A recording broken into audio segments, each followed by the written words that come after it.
Hi beautiful people, it's your girl Irene. So kindly subscribe to this channel, put on the notification button so that you get notified wherever I upload a video. Guys, I know you are about to watch a bizarre video. This is not a thriller video. This is not SmackDown. This is about the France president and his first wife. He's the first lady of France, Britain, and the president Emmanuel Macron. So this lady marks the man in on his face, and the video has gone viral. Like literally, it has gone viral, and it has left people wondering what really happens in the private that we are not able to be shown. Did she have a sense to just know that the door was opened, and I'm very sure she was not only in that plane. She had so many people. This comes in when the president of France, accompanied by his wife, went to Vietnam to strike a deal and market entrepreneurs or market. They wanted to have a, or they left France for for trade negotiation. What's really happening in the world right now, after the Trump imposes a lot of highest percentage of tariffs in import and export. So people, whilst leaders are running here and there just to get a glimpse of don't worry about my bra. The braids keep appearing on the camera. So guys, watch this video and let me know what you think down there in the below section.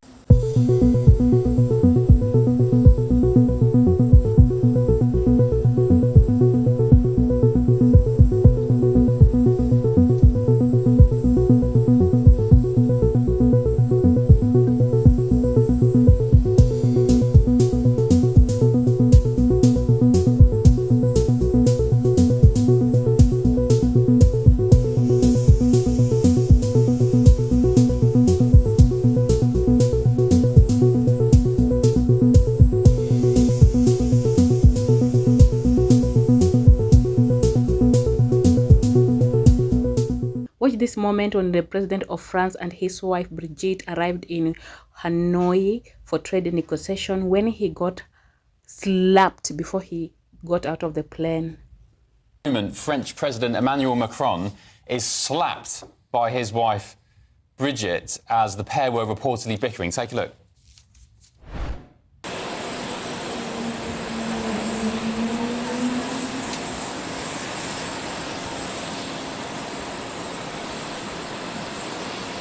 So this is the French plane landing in Vietnam. Look, have I missed that there? Yeah, I can't quite see. There he is in the background. Oh.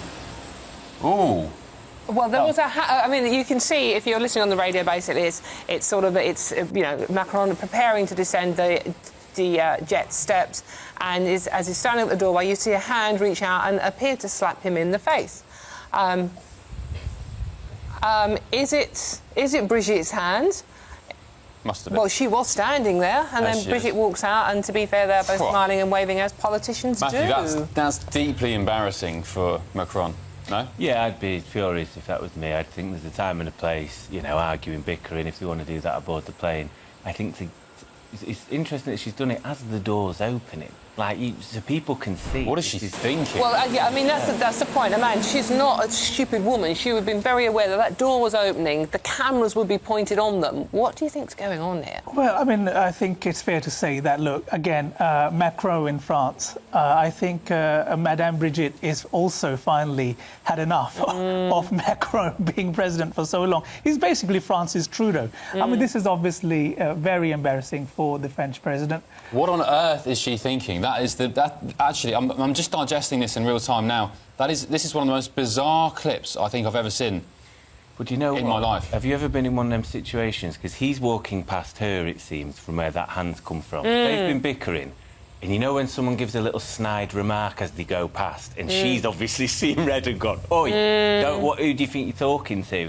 He's obviously, well, for me, he's probably said something that's wound her up. Well, and by the way, if my wife put a hand on my face, I wouldn't be with her. That'd be it.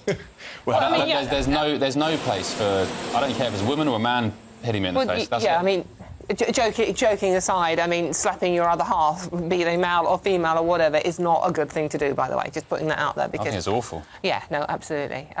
Wow, bizarre clip, intriguing as well. We'll discuss this more in the next hour or so. Matthew and Amman, thank you very much. Thank you. The slap comes at a difficult time for Macron. His country's debt is fast rising. The president is wildly unpopular at home, and his government has a minority in the National Assembly. A constant churn in governments means policy isn't getting done. Farmers have blocked the streets around Paris today, furious about red tape they say threatens their livelihood. On a eu une succession de premiers ministres en France, donc une succession de gouvernements qui ont retardé les choses. Là, le projet de loi contre les entraves agricoles a été validé au Sénat, il arrive à l'Assemblée nationale. On se rend compte que certains députés, notamment écologistes et notamment la France Insoumise, ont multiplié les amendements en fait, pour aller essayer de détricoter un petit peu cette loi, sachant que pour nous elle est indispensable et en fait elle reprend toutes les promesses qui nous ont été faites.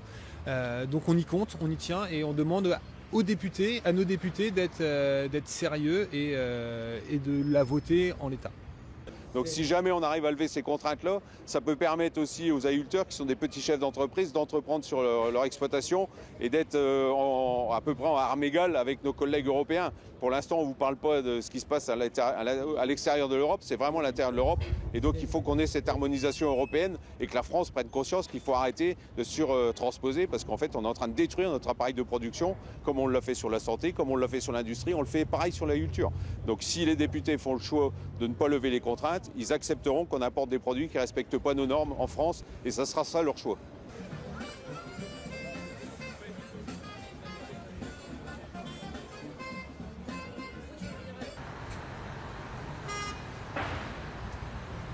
Avec le fait.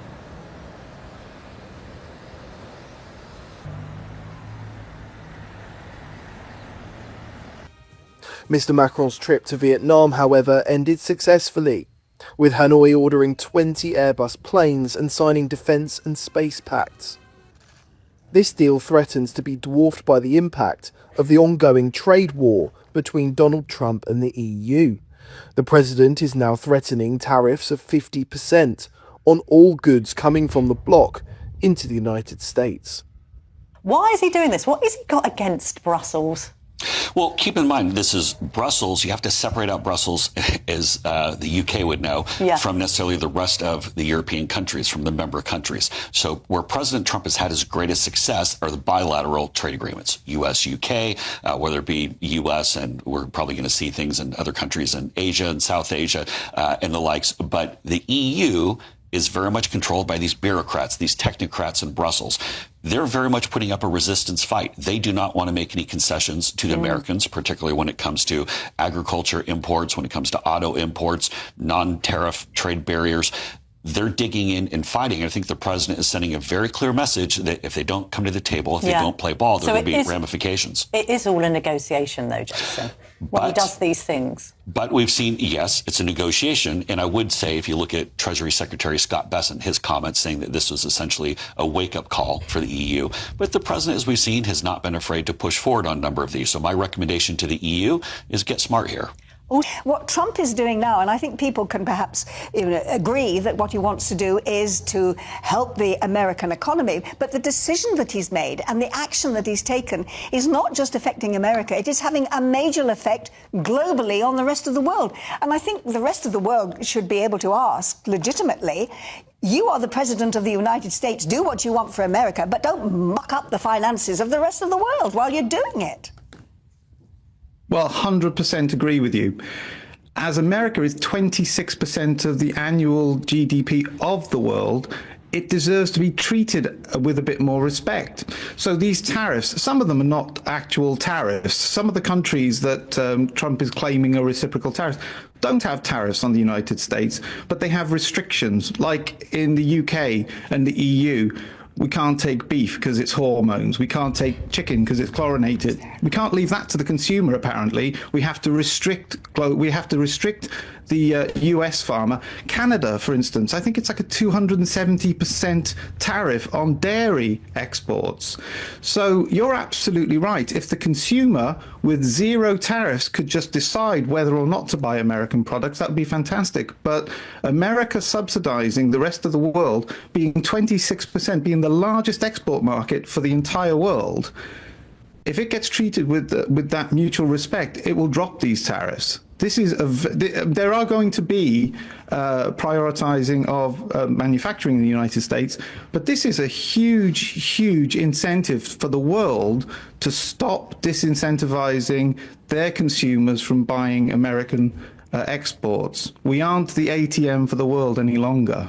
But the issue you've got with all of this, and I say if his approval rating's gone up 4 points, well, he's got some backing there. However, if you're looking at reindustrialising, that's going to take time and pain will continue to then. Or perhaps you get deals with the rest of the world and the tariffs get dropped and things go back to normal. But in that interim, it's going to hurt. It's going to hurt the American people. Will that support continue for Trump?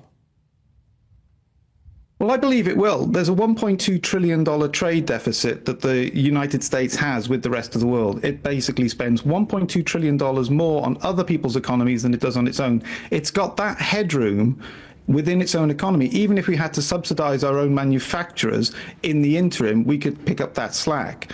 Like I said, this could be easily rectified overnight by countries dropping their tariffs. China getting into its retaliation is probably very silly because we have a $300 billion trade deficit with China alone. So the idea, it's very difficult to hurt America. If you don't take its exports, it's very difficult to see what leverage places like the United Kingdom. The United Kingdom's a pretty special case, actually. It's almost like we've almost got a trade balance.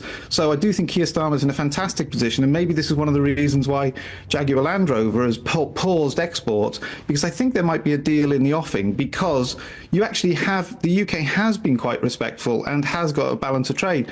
The EU, China, between them, $500 billion worth of trade deficit. Now, they've played hardball over the years about accepting US exports. If they dropped that, if they just said, OK, it's open season, we will accept your exports and we'll let the consumer decide, I think you might have a completely different complexion on this in a week. The French economy is also stagnating, with growth behind Britain's at just 0.1% in the first quarter of this year, which followed a contraction in the last 3 months of 2024. And now, adding to Mr. Macron's woes, appears to be a spat with his wife. Hi, beautiful people. Welcome back to my channel. I'm called Irene Soita. That was something that no one would want it to happen to them. Oh my God, the world has just watched, or the world has just witnessed the most horrible, bizarre ever happened. Like, what cruelty. Oh my God. Oh my God. Whichever. You want to tell me that this woman or this first lady of France, Britain, did know that the doors were opened? With this staggering economy that is befalling the whole world, not only France, but the whole world, with all the percentage tariffs that Trump has imposed to the world, she could have at least hid her bickering or hid her astonishment. Like, do it for people. The airplane is not only carrying her, the president of France, Macron, and Britain. It's carrying so many people.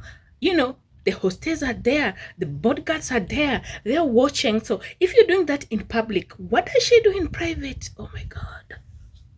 Oh my God. Oh my God. That is hell. And I watched the president, the way he collected himself and just pretended like everything was okay, like there's nothing that had happened. Excuse me, the door was already open and everybody saw it, and that's why it's on everywhere in the internet across the world. We have seen it and it's gonna be there for long. Like here in my country, people will be saying that, oh, your woman beat you. It's something that should not be happening like in this era. Oh my God. Oh my God. So we're gonna talk about that, like the slap because of the bickering in the clan when they were going to Vietnam, you have landed safely. God has protected you. God has been there for you through your sky. In the sky, you have reached your destination. You're going to discuss very important issues. You're carrying important issues. You're going to present your issues from your country to someone else's country, put them on the table. You have to allow your man to negotiate properly. My friend, what's wrong with this woman? And you're just slapping him. He's going there. You don't know what he's going through. Ruling is not easy. He's carrying all the burden of France. People are demonstrating. Farmers are demonstrating. The economic is tough, literally. And you don't care if the doors are open. You're just like, oh, oh my God. It's so sad, and it's saddening that the Trump's tariff has really affected the whole world. Like, he thinks that he's affecting the Americans only, but has a very big impact on even African countries. People be saying like, why can't you focus on your problems like Africans and try to solve the problems of your Africans? American politics is very dynamic, and we look at it. We glued on television to know who was the next president of America. Excuse me, it's literally affected it's affected the whole world, and we are in this mess. The whole of us, we never voted for Trump, but America as the third world, with the dollar that holds the whole country, everything you've seen what has happened, it's affecting all of us, and it's affecting even the European countries, and that's why they're going out there in Asia, everywhere, just for to do their market negotiation. You understand? Because there are no imports and exports happening. There's no business there's no market that is happening out there. There's no business exchange that is happening out there. It has affected us globally. Guys, I don't know what to say, but I don't know what to think about that slap that Britain did to her husband. Whichever the reason is, people should be very, very mindful. Be mindful of where you are and how you're gonna carry yourself. Like, I know it's really hard, especially, let me say, maybe somebody was saying like maybe she found out that he was cheating. What do you expect when you get married to a young man and you're old? That's what happens, like, in a real sense. People are saying, I don't know if they fought because of what is happening in France, the economic or the situation that people are living in France. I really don't know. But let me know what you think about what really happened when the plane touched down in Hanoi, Vietnam. Guys, was that fair?